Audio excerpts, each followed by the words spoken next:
Alright guys, in this video we're going to go over everything I've installed on my 2022 Lowrider ST. Let's get into it.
My Lowrider ST, I've for the most part finished everything I've wanted to do on it.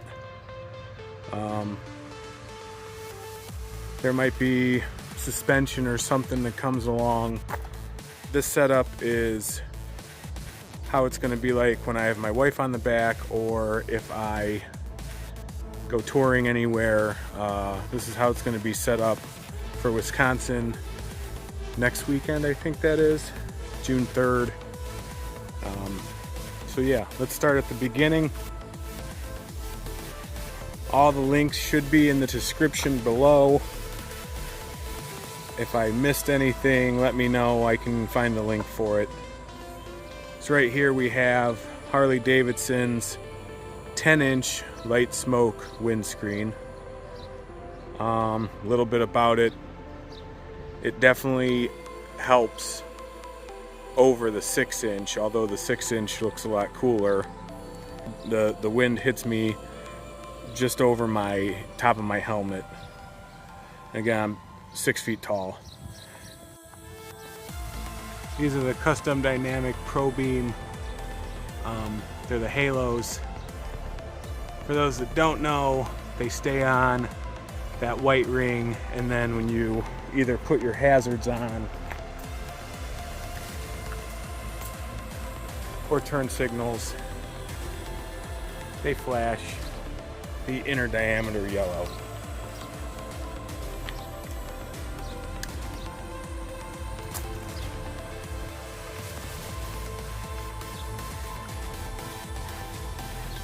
So beyond that, underneath, I put the Bun King lower crash bar.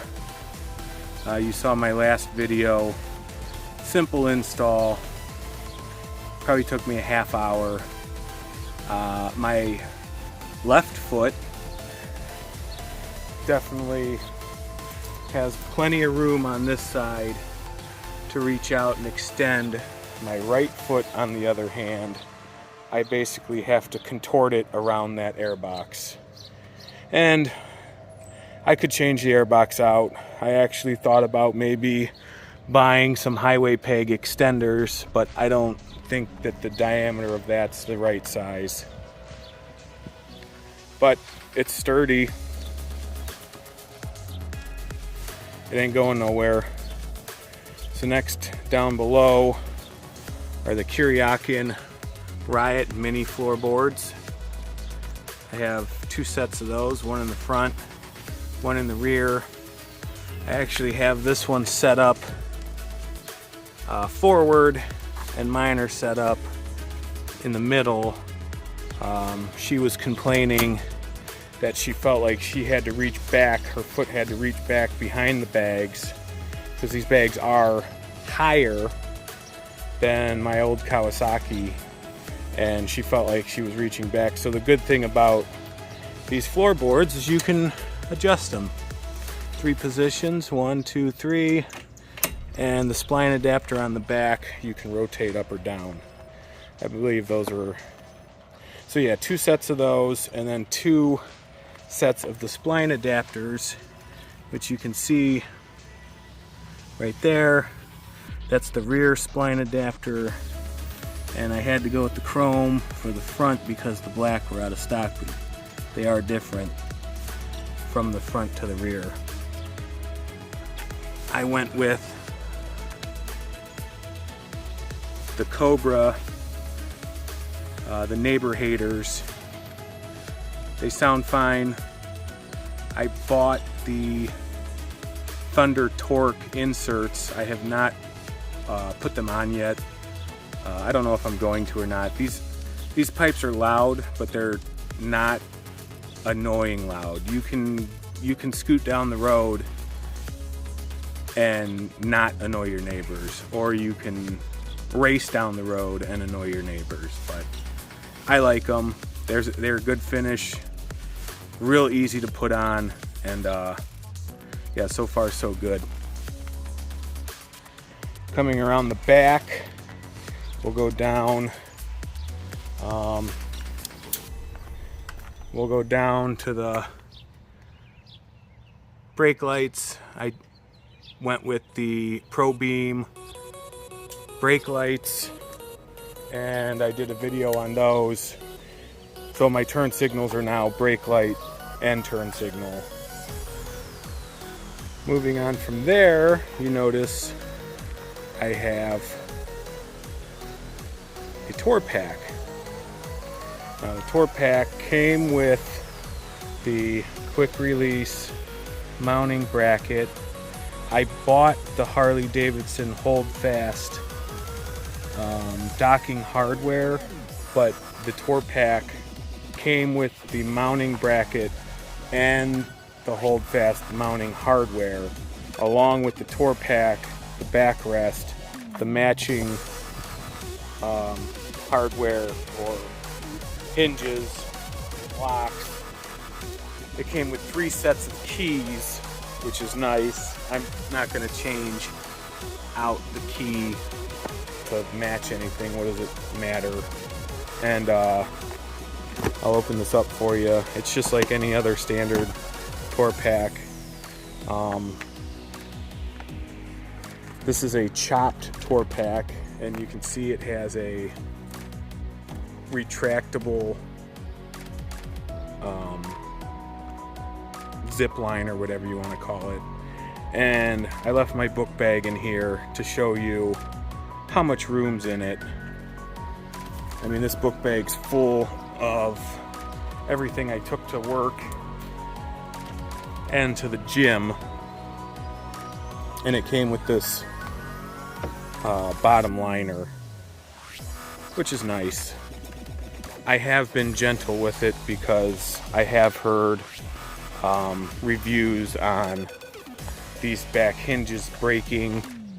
I don't know if that zip line, that that's in the back isn't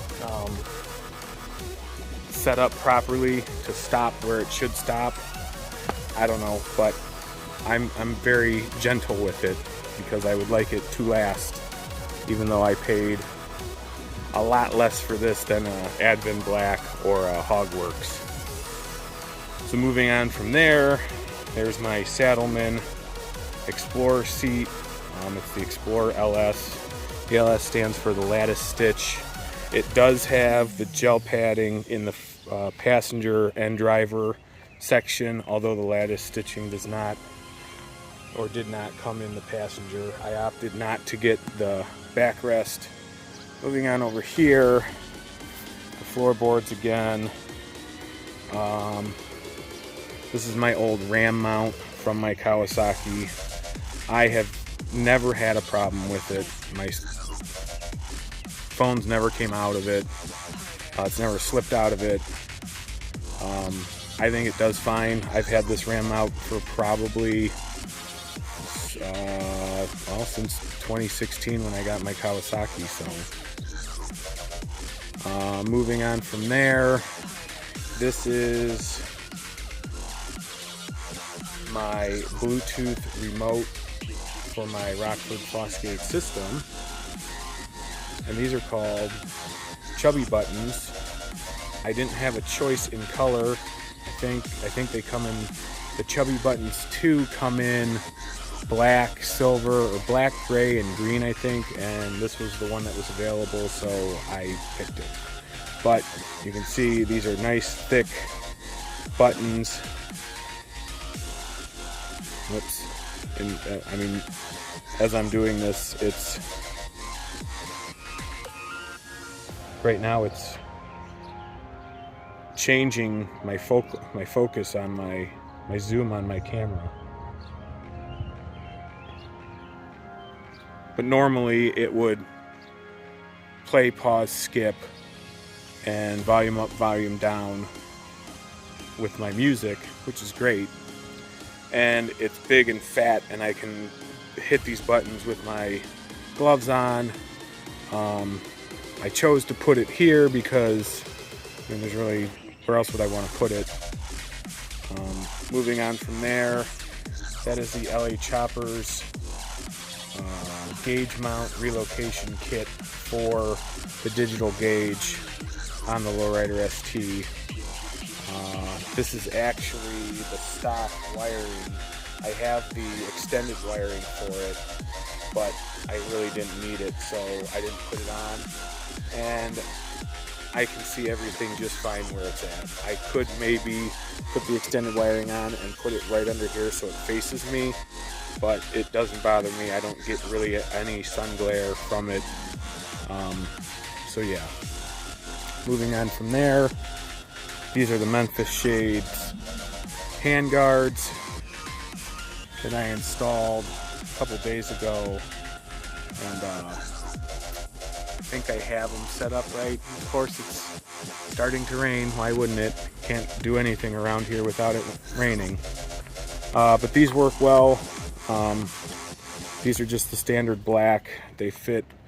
You have to take your mirrors out and place them in between your mirrors.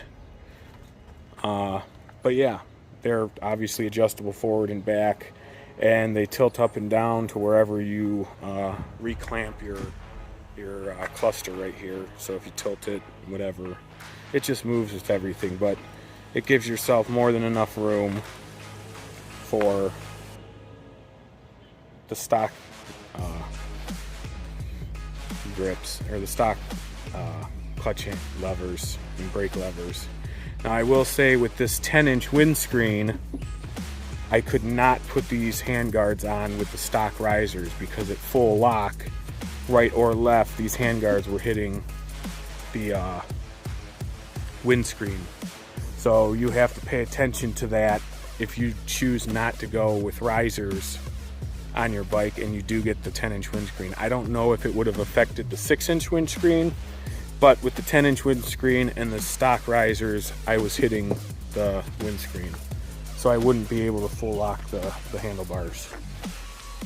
Moving on to what is on all this, these are the Bitwell 10-inch Murdoch pullback risers. 10-inch tall, 2-inch pullback Murdoch risers.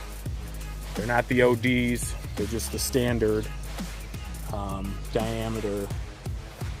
And it's, you can see the rain spots. Disregard the cleanliness of the bike, but I also bought, I believe they're the LA Choppers aluminum spacers or washers or grommets or whatever you want to call them. They were rubber mounts, and I changed them to aluminum because a lot of people say that the higher your risers go, the more wobble you have, or rubber feel you get in the handlebars, and changing those to aluminum stiffen these handlebars up immensely, so it feels like one piece.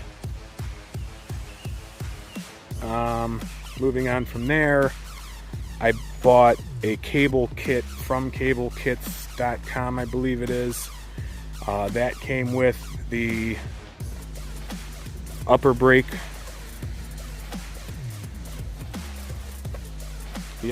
line, which screws in right there behind that chrome one right here, this one. It also came with the wiring extensions for your hand grips, your turn signals, and your speedometer, odometer, whatever you want to call it. I didn't use the turn signals because they're down here and not on the handlebars like I had to on my Street Bob when I changed those handlebars out. It also came with, instead of a clutch, longer clutch cable, it came with a clutch extender, which I think Fat Baggers makes. The stock clutch kit right here was only this tall, I believe, around this tall, and this extended it 6 inches. So I probably could lift these up if I reroute that cable. I could probably lift these up another 2-3 inches. I do have 2-inch spacers that I thought about putting on here, but I don't think I'm going to need them. These are the stock handlebars, so whatever rise and pullback the stock handlebars are, that's that. You can see the profile I have it set at. As of right now, I'm leaving it there. Beyond that, this is let me look through the windscreen. I'm sorry about that is the torque riser bag, and this is where I put my chubby buttons in, and anything else I have. I can put my keys in there, my wallet. It's just a nice thing to have. It's very spacious. I've got a kickstand, a kickstand thing, some clear glasses, my registration, and another pair of glasses in there. I'm not 100% sure if it's waterproof. I'm sure it's water resistant to some point. I'm not going to submerge it under water because that zipper is not waterproof, but yeah. So that's that. That just fits on. Some Velcro here on the top and then underneath. And I really don't need these. I could probably take them off because these straps are in between my gauge cluster, so it's really not going to go anywhere. So I don't know, I might take those off. But. And then you have the Rockford Fosgate audio system, which, update for anyone that has watched any of the videos I've done on it. I made 2 videos on it. They just put out an update for the amp. I think it's 3.8.5 now instead of 3.3, and my Android phone works now. It's loud as can be. just like the video I posted with the iPhone, it's definitely a lot louder. I will note that I am still having issues connecting, or I should say, I am still having issues downloading the firmware update to the amp through my Android phone. So I have to keep using someone's iPhone to update it, and then once the amp's updated, it shows it as being updated on my Android phone. So yeah, that sounds good. I've played audio on that. Look through my videos and you'll see what I've done. So yeah, that's pretty much it. The seat, I guess I could have said that earlier. The seat lifted me up. I don't know how much. It felt like it lifted me up and pushed me back a little further. I feel that I'm pushed back slightly, and I definitely feel like I've lifted up a little bit. I do not feel as cramped on these mid pegs anymore as I did before with the other seat. I felt like the other seat sat you lower and closer, where this one sits you up and further back. So anyone that has any questions about that, let me know. So yeah, there she is. Everything I've done to the bike. Next week, like I said, I think we'll be going to Wisconsin. I think that's next week, June 3rd. To Wisconsin for the King of the Baggers Moto America races, Road America. So we'll have some footage from that. Greg's going with me. But yeah, that's everything that's on the bike. Everything that I stated, everything that's on the bike should be in the links below. The websites to everything should be down there. As always, like, comment, subscribe. If you have any questions, let me know. I'll answer them to the best of my ability. And with that, I'll see you guys on the next one. Later.